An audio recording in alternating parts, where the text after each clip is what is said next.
And we have all seen the posters and videos. Shen Yun Performing Arts is coming to a city near you. A troupe that is known to be the best worldwide for traditional Chinese dance. But what we see on stage is a result of years of hard work. So what's it really like behind the curtain, and what is life like as a Shen Yun dancer? We have the pleasure to welcome Marilyn Yang and William Lee with us today to talk about this. And what many don't actually know is that they're siblings. So welcome to both of you. So what is it like? What was your childhood essentially like? Because that involves a lot of hard training and work and discipline at such a young age. Yeah, I mean, once you start dancing, it's like you flip your world upside down. You're training for hours every single day, so you have a lot of basic dance training, but on top of that, also rehearsals. So every year we're putting on a completely new performance. That means we're on the road for 6 months and also at the base in New York for 6 months, and it's just a lot of training, very physical, but also a lot of mental. It's very mental because I mean, learning movements is tiring, it's hard, and you have to use your brain just as much as your body. How did you even get, or how did either of you get to start to be dancers in Shen Yun? How did this come about? Well, it started with me first, and my mom is a singer, and my dad actually directs movies and produces movies. So wow, pretty involved in the arts, and my mom wanted me to try dancing when I was a young age. It seems like something that's a little bit odd for a young boy to try, but once I got into it, I really enjoyed it. I enjoyed the history that comes along with learning traditional classical Chinese dance, and also just it's actually very physical. So that was actually quite fun. That's nice, so that it was fun on top of all this hard work. And then you decided to, let's say, follow in his footsteps, right? Even though did he tell you about how much hard work that would be?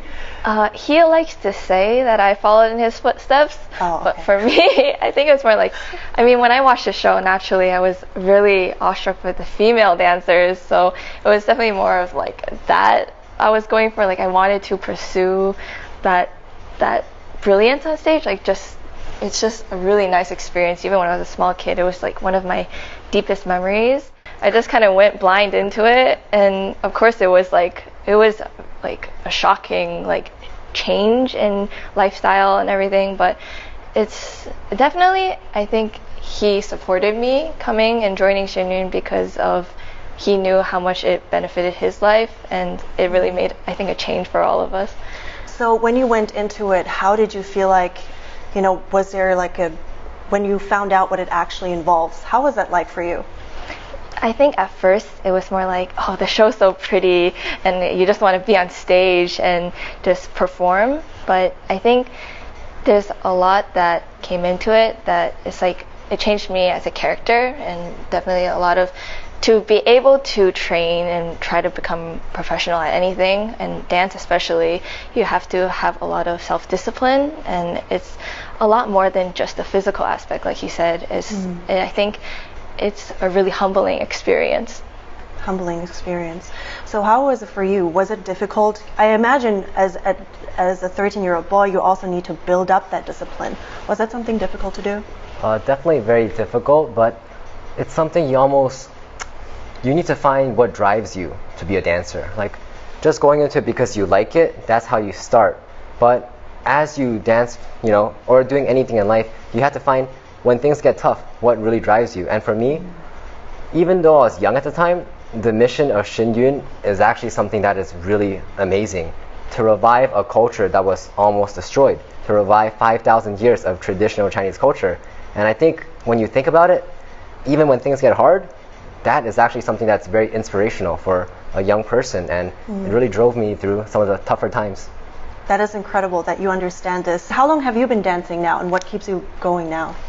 I started dancing when I was 10 years old. I would say that there's so many aspects to it. I definitely agree that it's something it's hard to wrap your mind around at first, at such a young age, that I'm going to be reviving traditional Chinese culture.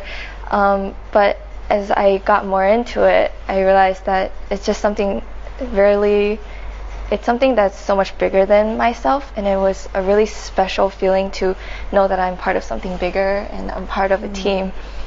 What would you say is the hardest part, and what's your favorite part of being a dancer? Who wants to go first? I would say the hardest part is just trying to become like really skilled at something. It requires a lot of practice, and there's always going to be times when you don't want to get up in the morning to continue like the same schedule. It's just it requires a lot of self-discipline, and I think that's something very challenging because we always have those lazy days, and for sure. yeah, and it's you wanna always be better than the you were yesterday. So if you want to keep on climbing up that hill, really, it's sometimes you just feel like you stay in the same place for a while and you don't really see much improvement. So it takes a lot of, I think, just the mental push to like strive to become better and know that there's no limit to no limit to how good you can get. So it's always, you got to keep pushing yourself, and I think that's something that's really challenging. Be better than the you yesterday. That's Yes. awesome. What about you? Something really hard is just the training can get very repetitive. It's almost like you can think about like going to the gym and working out, right? You have to do the same motion every time, the same amount of reps, and you have to keep building on top of that. And then maybe you recover a day, and the next day you want to go back. You're still kind of sore, but you still have to go if you want to improve. So dancing is the same thing.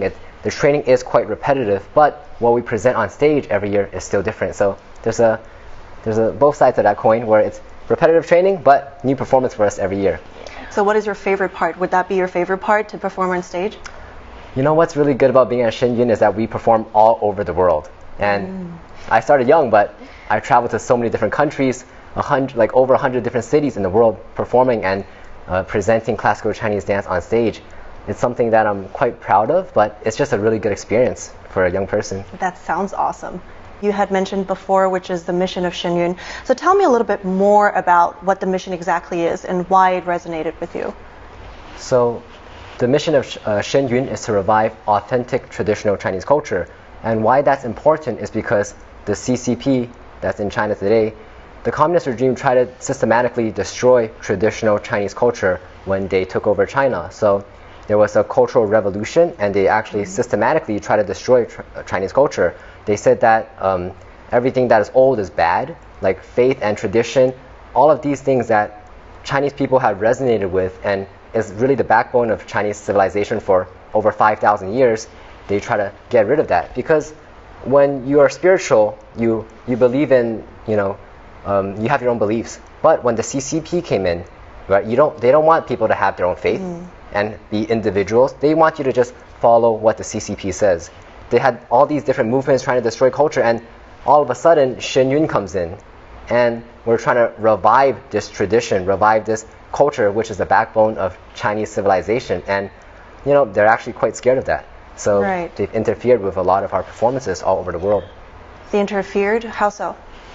So, for example, when we try to perform in some theaters, for example, in South Korea, in Dominican Republic, and even in America, they would send letters to the theater managers, and they would try to convince them not to host Shen Yun. Yeah, I think that's good to bring up, because that's a really dark part of history that I think people should be aware of. So why is it so valuable, this traditional Chinese culture, that you want to share it with the world? I think that traditional Chinese culture, it's so rich with just so many virtues and just so many characteristics on how to be a better person, and that's really embedded in the ancient Chinese civilization. Really, the culture is divinely inspired, and everything was very spiritually tied. So the history of ancient China was really all about how to become a better person, how to become make society better. I think, and if we were to bring back those values today, that would definitely benefit just our society nowadays too.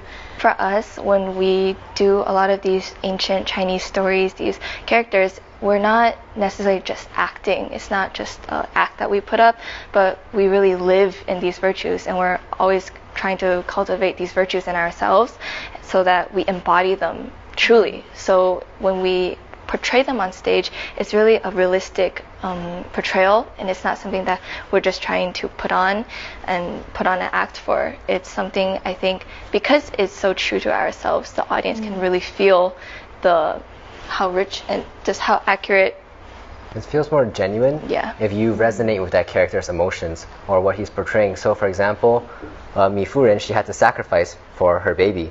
If you're quite a selfish person, you might not resonate with those feelings or those virtues. And then what you portray on stage is not really going to connect with your character, and it might not connect with your audience. So that's why if you want to portray a character well, you really need to resonate with the values that they represent. Right. So what exactly does that mean how does that manifest in your life? When you say it represents, you live by those values, what kind of changes do you make to your life to achieve that?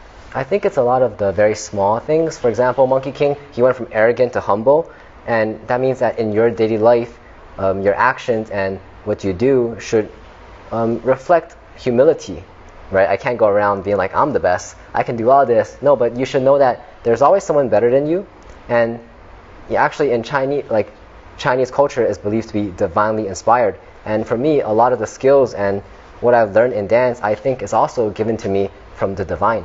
It's not just my own hard work, but that's like something that we believe, Chinese people believe, is from the gods. And even my skills and abilities, I think, are also given to me from the divine as well. There is a saying, 学艺先学做人. So before learning a skill, first learn to be a good person. And that, I think, for a lot of dancers, I think it's very important, because if you're a good person, you can better represent these values on stage.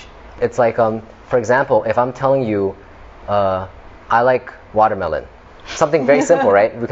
But if I really hated watermelon, I dislike it, but I told you I like watermelon, you would feel something's a little bit off.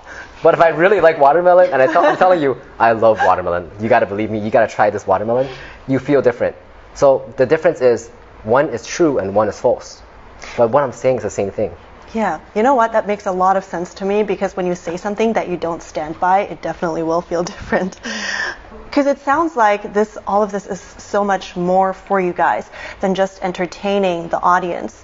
So if the audience would watch the show and would leave the show with just one takeaway, what do you hope it would be?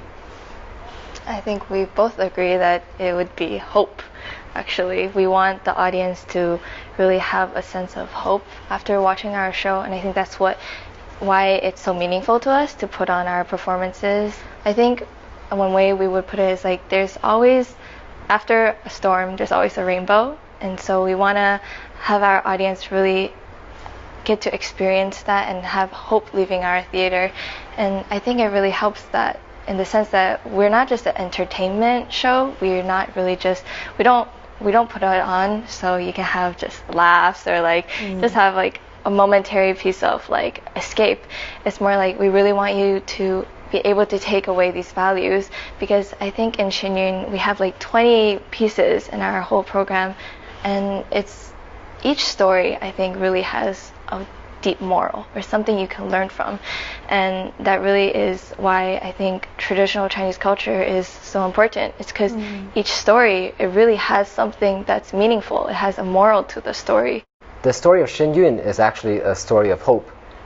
Chinese culture was almost destroyed because of the CCP, but Shen Yun was founded in America, where we were able to revive this traditional Chinese culture and share it with the world.